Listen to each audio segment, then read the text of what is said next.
Ano ang tatlong sign na basta driver ay sweet lover, mga kasawi? Ang una natin, mga kasawi, is magaling mambola. Alam mo ba ang mga driver talaga, mga kasawi? Magaling ito mambola. For example, may pasahero na magandang pasahero. Siyempre, lokohin niya ito na, ay ma'am, ang ganda-ganda niyo naman. Nabighani ako sa kagandahan niyo. Ang sexy-sexy niyo po. Ganyan yung mga sabihin ng driver. Siyempre, ang mga babae naman, kapag once na sila ay na-appreciate ng isang lalaki, minsan ay kinikilig sila kahit na hindi nila ito masyadong kakilala. Siyempre, kumbaga na-appreciate yung kanilang kagandahan at kaseksihan.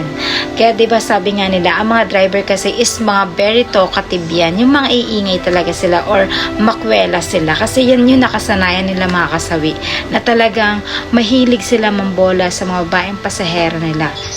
Siyempre, like ko naman sinasabi na hindi naman sa nila lahat na ganito yung mga driver. May mga driver